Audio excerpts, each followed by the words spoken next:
Thought Bubble Audio.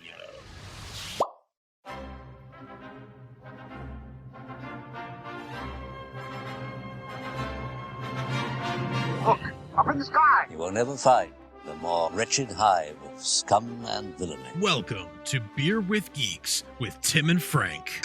Who are you? I'm Batman. I am Iron Man. Your friendly neighborhood Spider-Man. Hi, Christopher. I'm Nero. My name is Inigo Montoya. You're a wizard, Harry. A couple of guys with a couple of beers and a whole lot of pop culture nostalgia. Make it so, number one. Ladies and gentlemen, the Beatles. Name the dog in the animal. Life finds a way. I am serious. And don't call me Shirley. Now sit back and crack open a cold one, because it's time for Beer with Geeks. It comes in paints? Shaken, not stirred. Great Scott! I was way off. I knew it started with an S, though. Hi, and welcome to Beer with Geeks, where two geeks get out with beer. I'm Tim, and with me, as always, is my man who loves a romp through a swamp. It's Frank. How are you today? Hey. I am doing well. Tim, you know, a wise man once said, the best of all things is something entirely outside your grasp. Not to be born. Not to be nothing. But the second best thing for you is to die soon. Wow. Who said that? Nietzsche. Really? And also, the bad guy from this movie we're going to Wow, I didn't even remember that. That's how much I checked out of what we're going to talk about. Oh, man. Oh, that's great. So, Frank, we are here with another episode of a segment of Superhero Slapback, in which we will be discussing the next in chronological order of the superhero movies that have come out throughout time, starting with Superman 78 onward, although technically we probably should have started with Adam West's Batman 66, but I'm pretty sure we've done an episode about that already in the past, so you know what? I'm counting that as episode 0, and then we'll move forward from there. But anyway, tonight is Swamp Thing, Wes Craven Swamp Thing, but before we talk about Swamp Thing, I would love for you to tell me what you're drinking. Sure. I'm drinking a new one for me. This is Woodland Farms Brewery Big Effin Porter. And I love that on the can is giant big, rock monster. Rock monster. But look, he's wearing a little bellhop hat because he's a porter. Get it? He's a big effing porter on the can of this robust porter. That's so good. I like the guy giving his luggage, reaching up. I know. It's got sort of an Iron Giant look, but he's made of rock instead of iron. I really thought it was the Iron Giant at first. Yeah, it looks like it. Yeah, that's what caught my eye when I was buying it. But yeah, it's a really good porter. It is sort of a chocolatey and coffee. It doesn't actually have chocolate or coffee, but it has sort of notes of chocolate and coffee in it. But it's a really good porter. Guaranteed not to drop your luggage, says here. And I quite like it. And I figured, big monster on the can, it felt appropriate for what we're about to discuss. But I agree. Absolutely. What are you drinking today? I, not to, bury the lead or whatever, but I needed something harder than beer, because we were going to talk about this movie. Yeah. So I am drinking a Jack Daniel's Tennessee Honey. Nice. Oh, love Jack Honey. Yeah, it is wonderful. And it's the best. It's so smooth. It's ridiculously smooth. Yes. Yes. I like regular whiskey, but there's something about honey whiskey that is just infinitely better. I think. Are you drinking it neat or on the rocks? Looks like you're drinking it neat.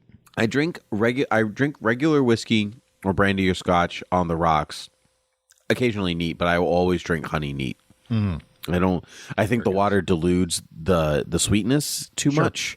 It doesn't taste quite right. So because the rocks help with maybe the bite of regular whiskey. But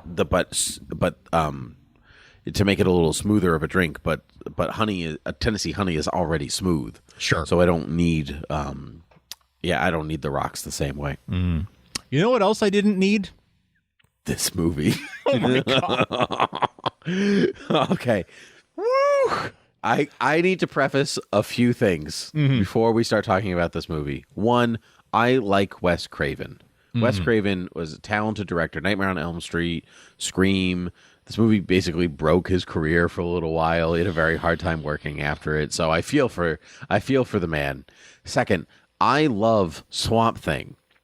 I have a huge affinity for that character. Yes. I've read a bunch of the stories, especially some of the newer stuff is like really good. I have my McFarlane Swamp Thing toy, deluxe toy sitting here on the desk ready to talk about Swamp Thing with me. You were a big fan of the streaming series from a couple of years back, weren't you? Oh man, the DC streaming series. It was only 10 episodes. It was supposed to be 13. But they cut it down to 10 because of like some budget tax stuff that they thought that the state was giving them. And I don't know the whole story exactly, but they had to cut it down to 10 because the show was massively expensive to produce. And it was really good. It was so good. And because it was so expensive, they didn't continue with it. And I wish that they had, because it was gorgeous and gruesome and Southern Gothic, and it was all the things I wanted this movie to be and wasn't. No, it was not. Yeah, it makes you yearn to watch Superman 3 all over again, doesn't it? Yeah, no kidding. No kidding. I will say I laughed more at this movie than I did at Superman 3, but not for good reasons. No, not for good reasons. So for people who are unaware, Swamp Thing in the comics, let's say the DC comics, is this guy named Alec Holland, and he's doing some experiments in the swamps in the bayou, and like that. What that experiment is changes over time and whatever else. But basically, he dies from nefarious play, and he's brought back as an avatar of what is called the Green in the comics, and he is the protector of the Earth. Not unlike Captain Planet, and like he is responsible for caring for the Earth, and sometimes that means that like humans are the things that are destroying the Earth, and his responsibility is to the Green. And it's like Swamp Thing is all really about like monsters and like metaphors for hell and like all these like philosophical journeys and like. So, is it Alan Moore's gritty reboot of the Lorax? Kinda, yeah. That's actually not. It's actually a decent parallel that I've never considered. Alan Moore's Lorax. Got Lorax. it. Okay. That's the thing I want to read. I guess it's just Swamp Thing. So anyway, yeah. So Swamp Thing was created by Len Wein. But actually, I don't know if you know the story, the creation of Swamp Thing. I don't know. I didn't realize it was Len Wein. I actually thought Alan Moore created it. No, I think I would say that he made the character maybe what it is known as, what it is. But I always associate it with him. Yeah, this movie I think is maybe a little sadly closer to like the original intention of the character. Like the Green and stuff is completely absent from this movie. So Len Wein, the guy who also created Wolverine, he I think he was sharing. It was either Roy Thomas or Jerry Conway. I can't remember. So Len Wein was sharing an apartment. He was a roommate with a guy who was working for Marvel, and I gotta look it up because I'm going to use my one lookup so early. Using the one lookup, but I don't matter because this story is good. No, this is interesting. I'm a little bit embarrassed to say I haven't read any Swamp Thing comics. Hearing the story behind it is actually super interesting to me. And Len Wein has such a, respected track record with Wolverine and so much else that's okay. So I got it. So you ready? Mm-hmm. So Len Wein was roommates with Jerry Conway. Okay. Jerry Conway was a writer over at Marvel. He's notable for The Punisher, like Firestorm, the creation of Jason Todd, Killer Croc. Like Jerry Conway's a big deal. In the comics, and so they were roommates. And so So this is what Len Wein had to say about all of this. So he says, Jerry and I thought that unconsciously the origin of Swamp Thing #1 was a bit too similar to the origin of Man-Thing a year and a half earlier. Man-Thing being the Marvel Comics version of Swamp Thing. Right. Now, there's vague talk at Marvel. There was vague talk at Marvel of the like legal issues and whatever else, but it turns out that Jerry was rooming with Len at the time and tried to talk him into changing the Swamp Thing's origin. Len didn't see the similarity, so he went ahead with it. It was going to do the two characters diverged off after the origin, so it didn't make much difference anyway. So these two characters were basically created at the same time, and if my memory serves me correctly, there was actually like a bet on who could create like the better swamp-themed character. And Man-Thing was originally named by Stan Lee for like a different, like it was a different name for a different monster in the 60s. And they just took that name again and retooled it. So Man-Thing became Swamp Thing, and Swamp Thing took off and Man-Thing did not. I would think because of the name. It's a little awkward. Yeah. I'd say that's probably fair. So thus Swamp Thing was born, and then you get this Swamp Thing movie, produced by Michael Uslan, who went on to produce every single Batman movie ever, because he has the rights to produce Batman. I was shocked to see his name attached to this. I recognized his name instantly, and I was very surprised. Yeah, Michael Uslan is he's a big deal too, because he's the guy that really pushed for Batman films from the beginning, from 1989. But he's also one of the first guys in America to teach a comics as literature class in college. I didn't know that. That's neat. Mm-hmm. Yeah, Michael Uslan, cool guy. So yeah, this is his very first. Actually, didn't we both watch an online course he did a few years ago? Did we both do that? I don't know. Maybe I just did. I don't.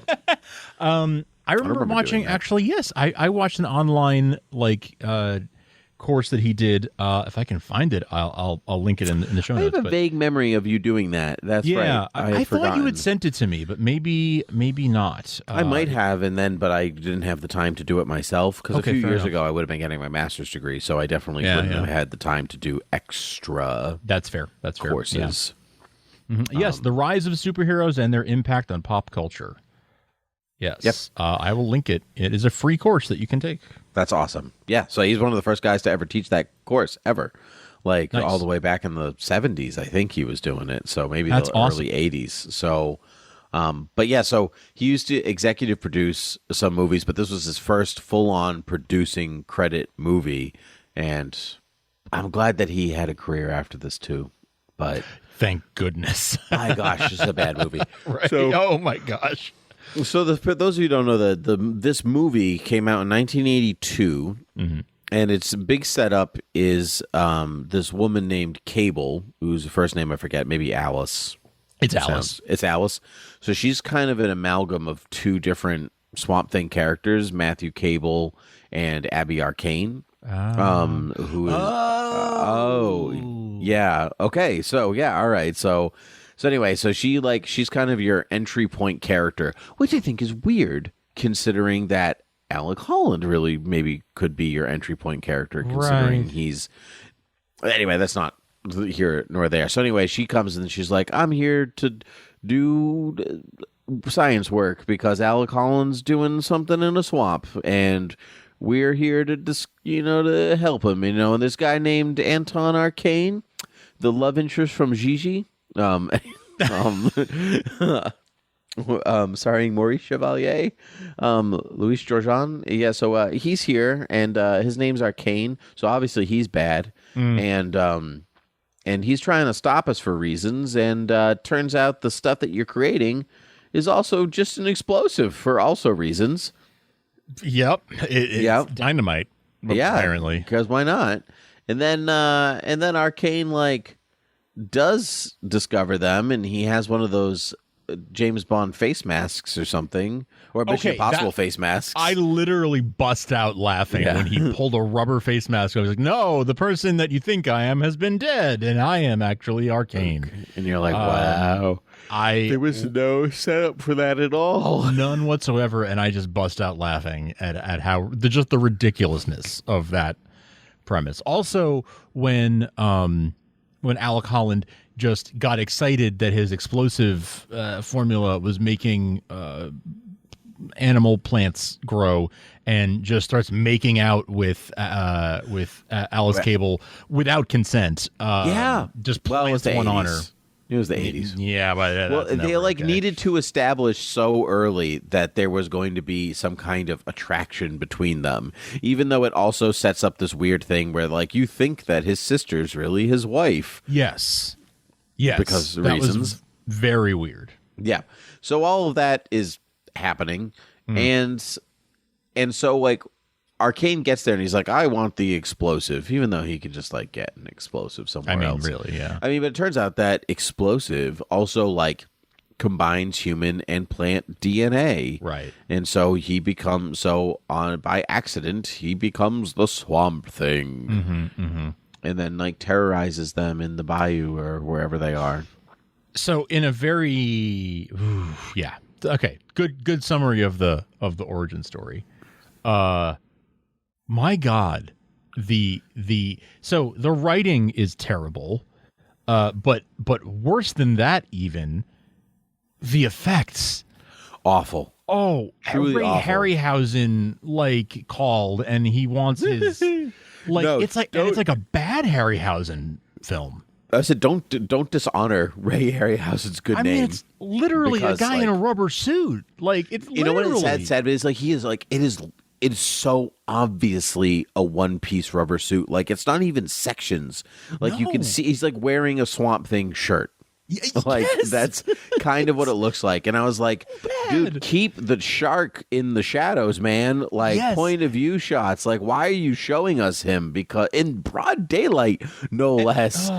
He looks terrible. The first couple of times we saw him, he was behind tree branches and stuff. And I was like, oh, okay, they're going for the mystery. They're gonna maybe they could. And even then, I could tell that it was a bad suit. And I was like, okay, so they're trying to hide it in the trees and whatever. But then he just comes out and he's just you can see the creases when he moves his legs. He's clearly wearing pants, it's it was really real bad. About a bit through it, I got the impression they were okay, let's do a homage to B horror movies, because that's kind of what it was going for. It was going for Creature in the Black Lagoon or the Wolfman or something like that. But the thing is, not Creature in the Black Lagoon necessarily, but the Wolfman is a good movie. Yes. It's actually legitimately well made, well acted. It's hokey and corny, but it's really well done, atmospheric. It's a good movie. Yes. Horror movie. And this was none of those things. No, it was. If there at a certain point, I was asking myself, is this meant to be parody? Are they parodying a genre? And I was like, okay, maybe I'm being too critical. Maybe I'm laughing at the bad effects. But is there some content here? Is there something under the surface? And I don't think so, because I think if you were doing parody, you would be poking fun at it. But it's they were trying. It takes itself seriously. It takes itself too seriously for how poorly constructed it is. And oh boy, yeah, it's only 90 minutes, so it's a pretty quick watch, but it doesn't feel super quick. And maybe part of that is because we spend so much time in one setting. We spend most of the time in the swamp, right, for obvious reasons. Yeah, which I actually have to give them credit for actually shooting in a swamp. Yeah, because shot on location in South Carolina. That's actually pretty stellar of them. I can't even imagine how hot the stuntman for Swamp Thing was, because I know Ray Wise wasn't really even in the suit because he didn't look like the stuntman in the makeup or the suit, so they just went with the stuntman. And so you have Ray Wise there to play Alec Holland for 20 minutes, if not, and then that's it. And then he just dubs his voice over for Swamp Thing, I assume. And so so anyways, it turns out that the thing the Hollands created is actually it's a serum that quote makes you more of yourself. And I was like, oh, like the super soldier serum from right, from Captain America, like Captain America super soldier serum. Like I get that, but like to me, I'm like, so he was a botanist. So now he's a swamp thing. like what? It made sense when they were talking about animal and plant DNA, right? Like what do you say? It was like an animal cell with a plant nucleus, or vice versa. Sure. And so I'm like, oh, okay. So he's like a plant man. Like, okay, I get that. Like he's part, animal, or part man, part plant. Cool. I understood. I get that. But then when they started talking about, well, it just makes you more of whatever, it accentuates or amplifies whatever you already are, I started to be like, well, wait, okay.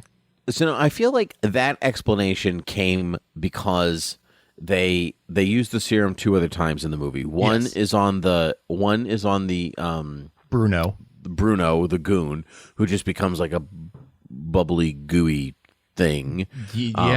Which I guess Wes Craven was not happy with the final effect of that. Yeah, so he was just embarrassed. Neither by was movie I. As anybody else. So no, I was not thrilled either. So there was that, and then Arcane takes it, which I have to actually admire the comic accuracy of some of that, because like Arcane really is after Holland's work, and like he does turn into a big monster, and he is like this constant thorn in Swamp Thing side, and like I had to like for like its weird inconsistencies as a movie, I was like, that's actually not like just without watching it, you'd be like, yeah, that's pretty good. Okay, that's like someone at least did their homework a little bit. Sure. So that part was okay. So, but then like Arcane turns into like a pig thing. Yeah. So my question is, what was he? What is that more of? Like, what was he? Is he really furry underneath all those clothes? I would love someone to have explained that. I would love for them to have explained that, because I could even get behind, I'm a botanist, now I'm a swamp thing. I can get behind that more than now I'm a hog. Yeah. And I love the people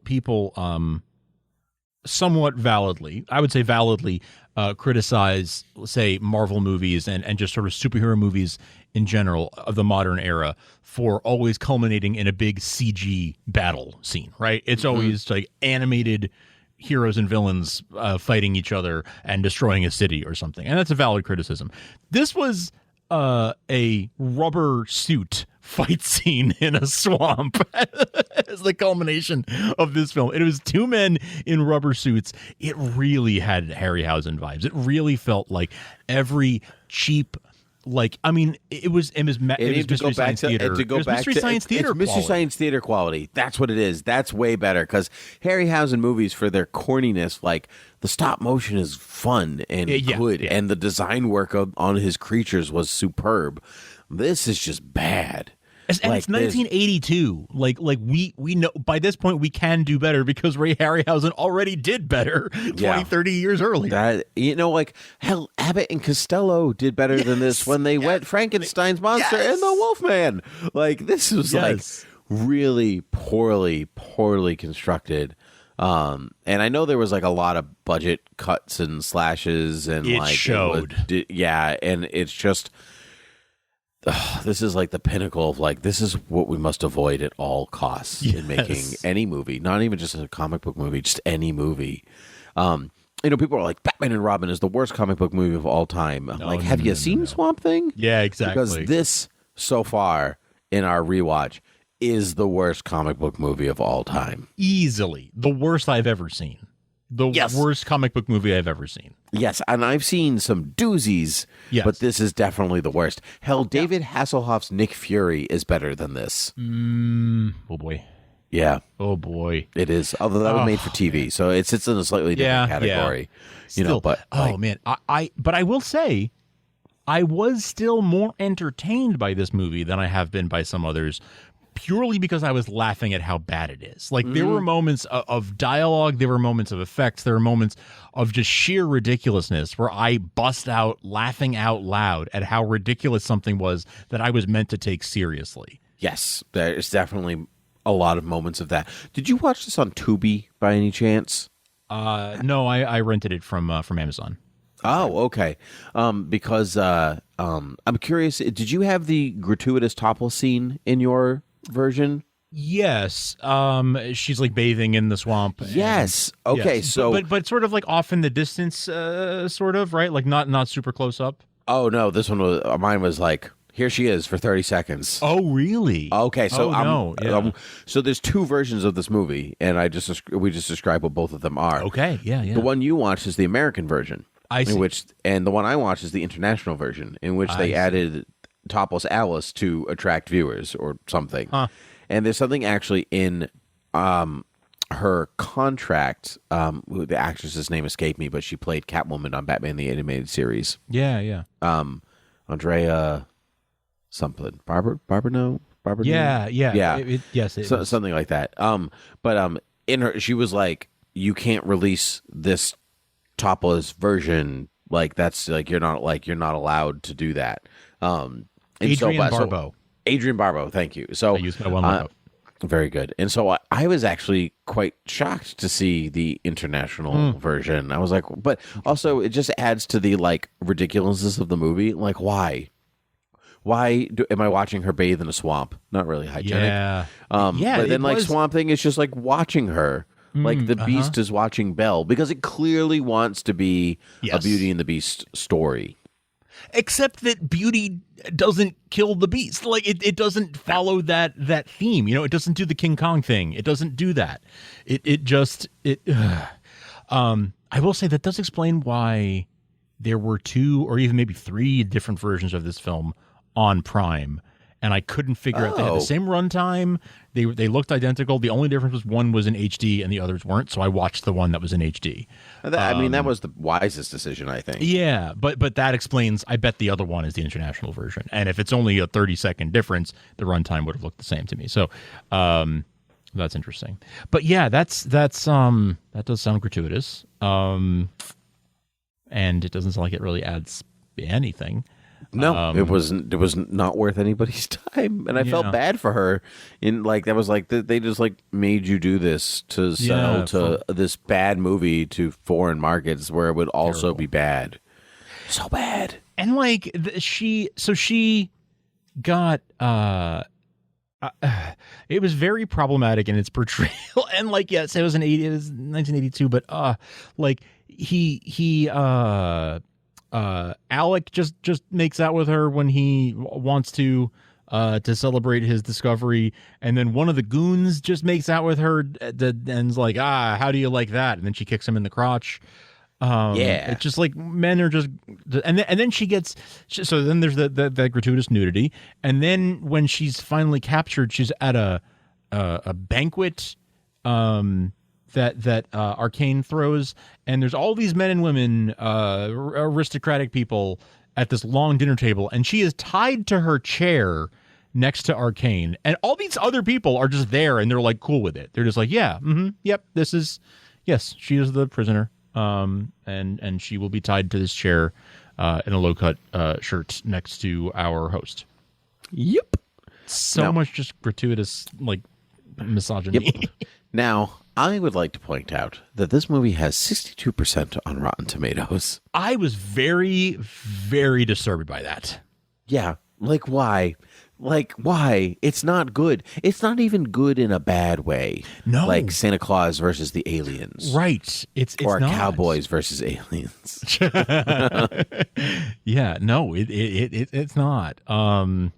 I was now the audience rating is in the 40s, and that seems seems generous, but more in line with how I felt. I can't wait to watch the sequel, The Return of Swamp Thing, which came out in 1989, which has a 44% on Rotten Tomatoes. Oh, good. So our return on investment is going to be great.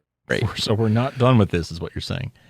No, we are not done with this. Okay. No, for every good one, we must suffer through a bad one. Because, we're going to watch about bad ones before we get into, like, a really good streak of, like, quality movies. Even at least more quality movies. Like, let's say, like, X-Men The Last Stand, not a great movie. Sure. Way better than Swamp Thing. Yeah. Spider-Man 3, for sure. I loathe many parts of it. Better than Swamp Thing. Way better than Swamp Thing. Batman and Robin, better than Swamp Thing. Way better, yes. Yeah. Okay, yeah. Yeah, it's going to be interesting. So what's next? We watched the Superman movies out of order with this, so it would be, I guess, Superman 3 next, but we watched that one. So what comes next before Superman 4? I believe it's actually just Superman 4. Okay. But okay. So the 80s were pretty quiet in terms of comic book movies. I mean, because, it hadn't really taken off as a genre yet. No, and it hadn't really taken off yet, and like the Superman movies had a they dominated the box office in terms of, well, I want to say they dominated, but like their return wasn't very good like every other time. So 3 and 4 certainly didn't. Yeah, no. So let me see. So we just did... Supergirl's got to be in there. Yeah, I would imagine actually it is Supergirl's next. So yeah, if we were to skip some around, like we didn't do Flash Gordon, I'm not counting that, things like that. But because that was 1980. So Swamp Thing was 82. Superman 3, which we already did, was 1983. 84 is Supergirl, and then we don't have anything until 86, which is Howard the Duck, if you want to go down that. Oh, of course, Howard the Duck. Oh, yes, if you want to go down that road. I do.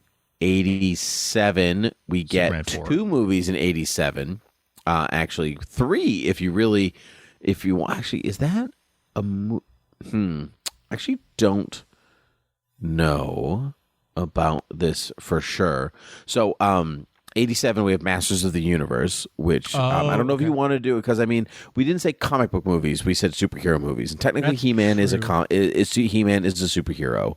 But we can but is Swamp Thing a superhero? Yes, I would classify Swamp Thing as a superhero. Interesting. Yeah. Okay. Superhero adjacent, maybe. Adjacent. I mean, it's a comic book movie, but I don't know if I'd call it a superhero movie. Yeah. This one, maybe. Yeah. So by that standard, then we skip Howard the Duck. So. True. So anyway, there's Master of the Universe. There's Superman 4. And there's RoboCop. I don't know if you want to go down that direction. I wouldn't mind watching RoboCop personally, but that is that's the area that we're entering, because then we also get into if you get into the 90s, is Dick Tracy a superhero movie? We need the audience to help us zero in on what our criteria should be. Do you want to hear us talk about Howard the Duck and RoboCop and Masters of the Universe?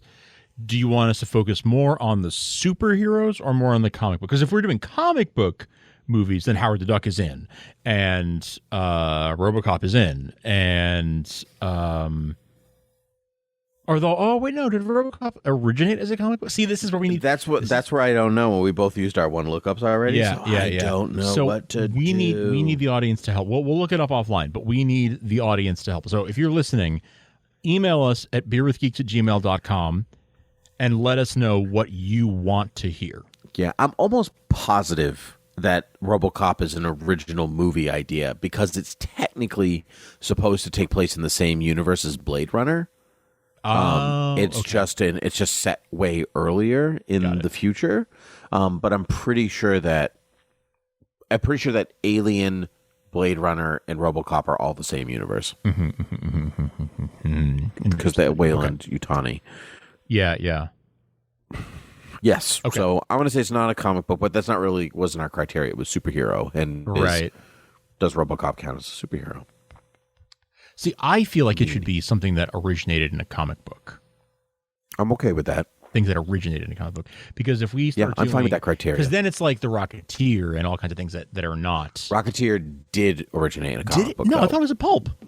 It is a pulp. Oh shoot. Okay. Because I'm pretty sure it originated. We already used our one lookup. This is actually one of the first. This is the first time in a long while where we're actually bound by the rule of the one lookup. Like our hands rather are exciting. Yeah, I'm actually tied. I can't look. I do want to hear what people think, because this should all be on what people listening would find entertaining. So let us know what you would find entertaining. What set of rules should we go by? Because this is sort of, we're reaching our fork in the road where so far it's been clear, but now it's going to start getting dicey about what we include and what we don't. Especially once we get into like the 90s and 2000s, we could get very granular about what counts and what doesn't count. So yeah, because all of a sudden we're watching Ghost World, or are we watching Spider-Man 2? Like, yes. Yeah. Yes. And are we watching, a history of violence and Road to Perdition and like all these things, or are we sticking just to what counts as a superhero? Because it gets, it's technically called, for my money, it's called superhero slapback. So maybe we should stick to the superhero adjacent. Like if they show up and they're on the Justice League of some kind, that counts as a superhero. Sure. Like Howard the Duck was in Guardians of the Galaxy. Yes. A superhero, even if they're not in the movie, they're not in those things. I think Swamp Thing is a member of the Justice League Dark, or was at one point. Howard the Duck, he's not a superhero. He's a comic book character, but he's not a superhero. Yeah, but RoboCop maybe not. Does Judge Dredd count? Because I would like to watch that again. But that's definitely a comic. But is it a superhero? Right? Like, yeah, it's definitely a comic book. But is Judge Dredd a superhero, or is he just a police officer? Right. Because RoboCop is the same question. Yes. Is he just a police officer? Right. He's a souped up police officer. Yeah. So yes, but anyway, so let the audience decide. Yes. Yes, you can contact us at beerwithgeeks@gmail.com. You can visit our website, beerwithgeeks.com, or thoughtbubbleaudio.com. You can, if you're a patron, we will take your feedback even more seriously at patreon.com/thoughtbubbleaudio. You can donate any dollar amount from $1 on up. And you can tweet at us at beerwithgeeks. That's another way to give us your feedback. Let us know what you want to hear us talk about.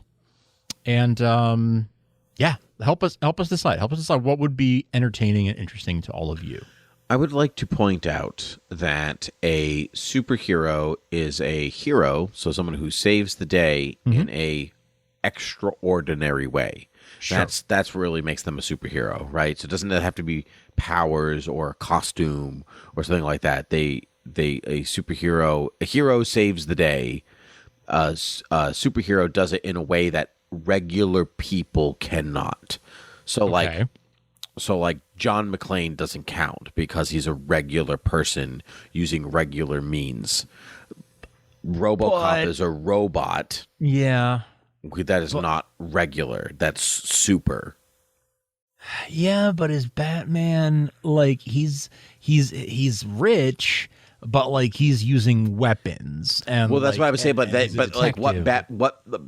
people are like, Batman's just a regular person. No, he's not. He's like the smartest person in the world. He's the world's greatest detective. He's the world's greatest detective, and he's a billionaire, and he can do a lot of things that nobody else in their right mind or anybody can ever do. Like that's a superhero. He doesn't have to have superpowers to. No, I agree. He doesn't have to have superpowers. I totally agree. Yeah. So like regular person is like a. They're like really skating the line what a regular person is when they say like Batman's not a superhero. Sure. Yeah. Yeah. It's a fine line between a Swamp Thing and a Man Thing. All right, let's get our Man Things out of here. Oh no.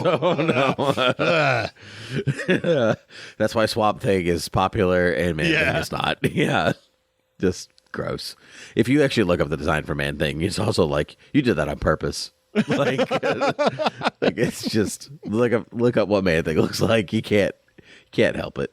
But type in Man Thing Marvel just to save your Google search. Yeah. But anyway, Man Thing is a movie we could watch. That is a thing that actually did happen. Yeah. So we could do some compare and contrast. Anyway, let's get the heck out of here, Frank. It was a pleasure talking to you as always. And so until next time. Cheers.